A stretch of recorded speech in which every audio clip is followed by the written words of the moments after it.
All right, so we're going to do something a little bit different today. I'm not sure how familiar you guys are with these Jubilee 20v1 change my mind videos, where they have like one person in the middle and then 20 people in a circle that run up to challenge their claims. I'm sure even if you haven't seen these long form videos, you've seen the clips. I know you guys have. You've seen them on, TikTok or Instagram or Facebook or YouTube or even Twitter, where you'll see like this viral clip, a couple minutes long, of someone like basically destroying the person across the table from them. So I know you've seen those. Anyway, I've been watching these for a while. Probably the last couple of years I've been watching these. And I'm not sure if they were making them before that, but I know I've been watching them for the last couple of years. This episode was Sam Seder from Majority Report versus 20 conservatives. Now, before we get into this clip, because we're not going to watch the whole thing, there's just one segment I want to watch, and I'll explain why here in a second. Let me just give my opinion on political discourse like this in general on the internet. Anyone who does this as an influencer is intrinsically locked in to making sure that their positions never change, that they never admit they're wrong and they never change their mind about anything. So for example, if you're an influencer in this circle of 20 and you go up, you want to do whatever you can to get eyes on your social media so that you can grow your social media base, effectively because of doing things like this. So there's no incentive to be honest or to be genuine. It really is sort of a no-win scenario when it comes to believing somebody's position on any of this. And this goes for anybody, whether it's, liberal pundits or conservative pundits. I feel like the bar doesn't move much in either direction. So I'm not actually sure how much this helps. I think this looks like it is doing something, but I don't know if it actually is. I'd have to do a little more digging because I see the same people on these episodes. And if it's the same people every time, then it makes me curious if any of these people are actually changing their positions based on having these conversations. Because I don't think their stances have changed either. Anyway, the clip we're going to look at here, it's a very small segment of this, is Sam Seder from Majority Report makes the claim that Trump's attacks on DEIA hides his real goal, which is to give corporations more power. I don't think anybody in this circle ever really gets to the point of challenging that opinion or that statement or that claim. But this next person that's going to run up is a guy named Michael. I did some digging on social media, and he is a gay man, as far as I can tell, unless it's completely wrong. Like everything I've found is wrong. But his responses to all of this threw up so many, no pun intended, red flags for me. In terms of where we are right now. So let's watch this. And then there's a couple things that I want to address as we go through this that Sam did not. Anyway, let's watch it.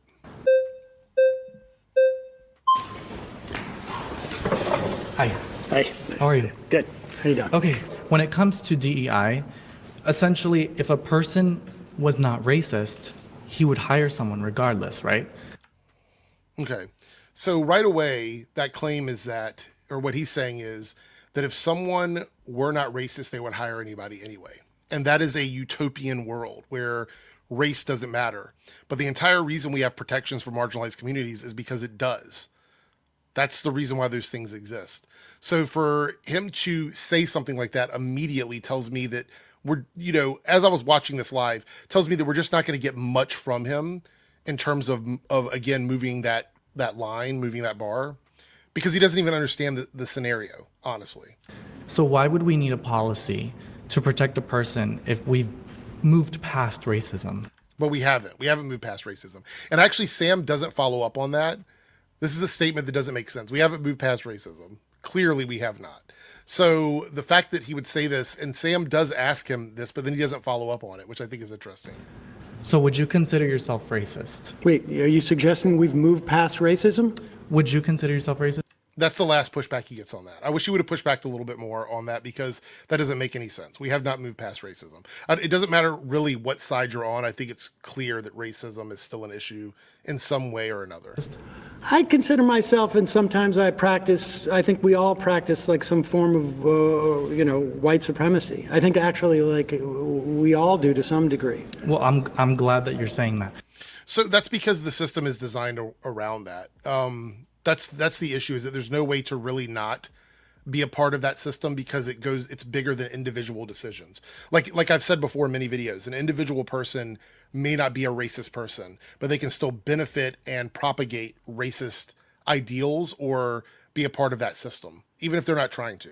It's just the way everything is set up. Like, we'd have to dismantle everything, and that's what a lot of these guys are fighting back against. They don't want to dismantle the system of benefiting from racism. So I guess going to the LGBT topic, it seems like it's very prevalent for you as an issue. Well, it seems like a big issue. I mean, the Republican Party spent literally hundreds of millions of dollars demonizing trans people. Well, the reason why they've done something like that, Well, there shouldn't be a reason. When you suggest that a group of people deserve to be demonized and that there are reasons for that, you've already lost the plot. Like, if somebody's doing, if a community is doing something wrong, you wouldn't have to demonize them. Demonizing is a very specific thing. You would just provide the factual information. Demonizing is basically fear-mongering about that community. And there's no reason or excuse for that. But this guy doesn't get that. I think you're misconstruing the narrative. They haven't demonized them. They simply want protections back for their own children, because children are being stripped away from Who's their their parents. own children? Wait, children are being stripped away from their parents? Yes, due to AB 954. I'm going to look that up. All right, I'm just looking this up. It's a bill. It's not a law. It's literally a bill that's been presented. It looks like a couple of states, California. Looks like California is all I can see here.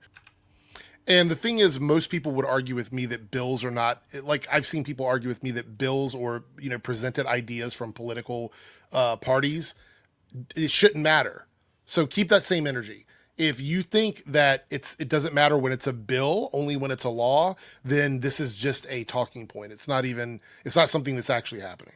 Children, because children are being stripped away from Who's their their parents. own children? Wait, children are being stripped away from their parents? Yes, due to AB 954, they've now included gender identity as a premise to remove and strip parental rights for children.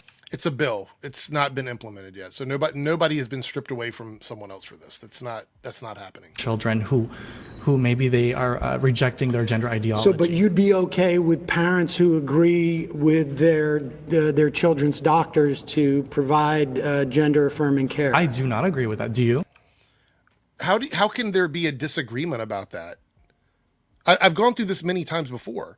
If I talk to my doctor and my doctor says, hey, you have this condition and I need to do this treatment for you, then it's not for you to agree with. It's between me and my doctor. Or if I'm a care provider, it's between me and the person I'm caring for and their doctor. Like, that's the way the situation works. I don't want anyone else involved in my healthcare decisions for me or my family. I want to be able to make those decisions myself. So you can't be someone who supports freedom, but then say, except for healthcare in this specific thing, you don't have freedom there. It's a weird thing to argue. I believe that parents and doctors can make those decisions with the kids. If a child can't smoke, drink, or have sex before the age of 18, they should not be able to consent to a sex change. Okay, so you are assuming that the legality of those things means that they're not happening. I hate to break this to you. Most kids don't always follow the rules in general. So those are bad examples. They're bad examples because he's talking about something that you can do. You could do whether or not it's allowed. All of those things are things you're capable of doing without the approval of the government, right? You can't have an operation or any of these other things outside of going through either your healthcare provider or, if it were made illegal, going through the black market, which is bad. You don't want people self-medicating through the black market, which is why it is better to have it in the system where healthcare providers are doing things legally and above board, basically. So it's not an accurate comparison. Now, in terms of a DEI initiative, the reason why there's military bans on trans women and trans men is because they do not have the ability to cooperate at a mental capacity. Proof of that. proof of that. If you're going to make a claim like that, then you need to provide some sort of example or proof of that. Where is the proof that trans people have been incapable of doing their jobs in the military? There's no proof of that. There's none. I have not seen any instances where there's been some widespread issue with trans people's work capabilities in the military. It just does, it's not true. When they're constantly undergoing hormone treatment as well as depression pills. Actually, non-trans people undergo hormone treatments. A lot of men, actually, I'm going to look this up. I want to look this up. So I just did the math, and it looks like up to 5% of the male population of cis men are on some sort of testosterone treatment regularly, and up to 20% are taking it intermittently. Not trans people, cis people. And when I looked up women, it says the numbers are so all over the place. A significant portion of women take estrogen. Cisgender women take estrogen. So it's not just trans people who are doing this. You make it seem like they're the only people in the world that are supplied with hormone treatments. That is a false narrative. It's absolutely false. Pills as well as different mood stabilizer pills.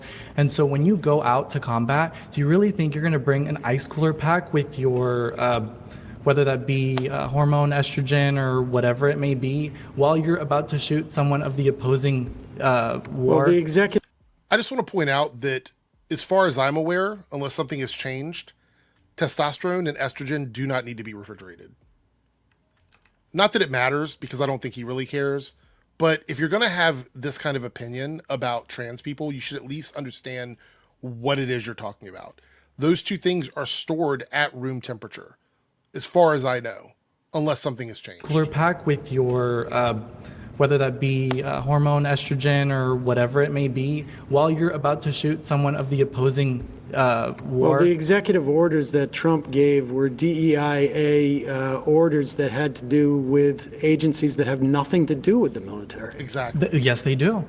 Yes, they absolutely do. The FDA, they just revoked the ability of the Air Force to teach Air Force members about the Tuskegee Airmen. Well, Like, we're not- what are we talking about here? Okay, well, Honestly, like they're rewriting. I mean, he's baffled like I am. Because what's happening here is this person is just repeating talking points that he's heard on the internet. Surface level understanding of all of it. It goes so much deeper than just the trans thing, but the demonization of trans people that Sam talked about at the very beginning of this clip is exactly why this guy is saying what he's saying. You see what I'm saying? That's the danger of the way that they have handled it. That's the danger of it. History. well, that's your perspective, right? But at the end of the day, if a person... Tuskegee Airmen, we can all agree, existed, right? Just listen to this. He doesn't want to talk about that because that is a talking point that he can't fire back on. He doesn't want to discuss the things that are actually being affected by the DEIA, the negative perception of what that is. If you were racist, right, and you were an employer, and if you wanted to absolutely be racist and exercise that, you would. I think DEI sort of prevents people from seeing the reality. If a person truly wanted to hire you based on your intellect, based on your skill set, they would. DEI. So DEIA in the government does not function the way he's saying here. He's talking about it like it's some sort of program that hires you based on those things. It doesn't. It just prevents them from not hiring you or firing you based on those things. That's what that does. So he doesn't even know what he's talking about. Essentially provides tax cuts for the end of the year when you create your tax returns. They give you a tax credit for hiring someone who is black. He's trying to say that government agencies that are funded by taxes get tax cuts. I need you to understand that. He's suggesting that these government offices that we pay for also get to tax cut the money that they are receiving in taxes. It's absolute brain rot. Based on your skill set, they would. DEI essentially provides tax cuts for the end of the year when you create your tax returns. They give you a tax credit for hiring someone who is black or a person of color. I don't know if you knew that. In these agencies? In agencies and private In government businesses. agencies? Well, see, the thing about it is that he's saying private. He says private there, right? So he's not even paying attention to the claim that Sam made, which is that Trump's attacks on DEI hides his true goal, which is to give corporations more power. He's talking about Trump's attacks on the federal side of DEI and how that affects corporations outside of that. That was the claim he made. This guy's talking about private businesses and things like that, that's not the conversation they're having. They don't get tax cuts for Someone who's back. black or a person of color. I don't know if you knew that. in these agencies? In agencies and private In government businesses. agencies, they don't get tax cuts for hiring people And of the color. other thing I This wanted is to, and protect the other people thing I from want discrimination. the other thing I want to kind of state here is that I've realized that a lot of the times with the liberals is that you guys push for example, for DEI and people of Latino or Hispanic descent. And a lot of the times what you don't realize is you're actually doing more harm than good by putting them in positions where you make them believe that it's based on the color of their skin. It's based on DEI it's not how it works. It simply means like if you work for a business, right? If you're up to be hired for this business, they cannot tell you no because of who you are. They cannot fire you because of who you are. They don't hire you because of that. That's the brain rot that these guys have now. That's the brain rot. DEIA is not it's based on merit. DEI emphasizes color, skin color, No, physical it attributes. says that the people who work in your agency, it's about anti-discrimination Discrimination against what? against people who may have different cultural mores, may have different. But that's irrelevant to a job, right? It should be based on merit. And that is the emphasis People here. get hired as a merit, but if the Not DEI, if you get a if the tax DEIA, I'm talking about Trump's rescission of If these you orders received a on tax these cut as agencies. an employer, wouldn't you hire a person of color? The government agencies don't receive tax cuts. This guy is so stupid. He's so stupid.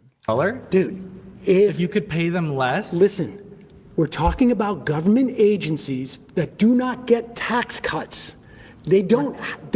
Government agencies, They don't. no, Yes, they do. They absolutely do. I'm talking about Every parts of- private and public sector gets tax cuts when you hire a person of color. Government agencies don't pay taxes. Government agencies are funded by the government. That is not true. That is not true. And you know what? This is what we're dealing with, guys. This is what we're dealing with. I think the whole juxtapose of this entire conversation. What month is this? This is January. Okay, so we can agree on that. The FDA does not pay taxes. It does not get a tax cut because it doesn't pay taxes.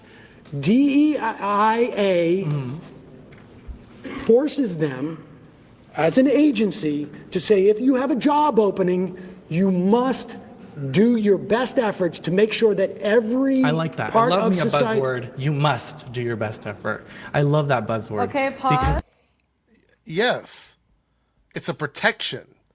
So it is enforced. But you've been fear-mongered into believing that that word is a bad word.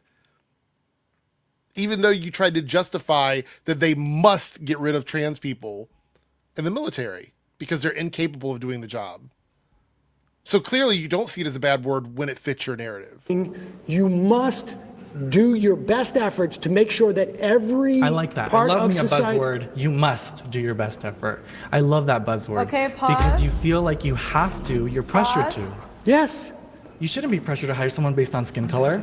You're not getting hired for that. You can't be fired for that. No, not to hire someone on skin color, but put up notice about that the job exists. Make sure that you put it in different communities so that you have as wide an application pool as possible. And therefore you get All tax right. cuts. All right, return At to your the seat. end of the year when you file taxes, you get a tax cut for hiring someone who speaks Please a different return to your language or seat. different skin color. I don't know how to respond to that. because there is no responding to it. The person doesn't know what they're talking about. Also want to point out in this episode, we're not going to watch it here. Maybe I'll do it on a live stream, but there's a white girl in this group. I don't remember her name, who is absolutely racist and has no issue talking about it. There's several times in this debate here where that guy Michael is sitting in the chair and he tells everybody, like, raise your hand if you don't think gay people should be kissing in public. And almost half the circle raises their hand. So he is a prime example of one of the guys that is doing the work for these folks, right? He is lost in the sauce. He is totally all in on making sure that queer people are continuously oppressed by supremacy. And because of that, we end up with dumb conversations like the one that we just had. You should not vote or act against your best interest. And if you think your best interest lies in a group of people, like a guy in this group who thinks that queer people should just be straight, he says that in here, gay people should just be straight, while this gay guy is sitting here defending this community.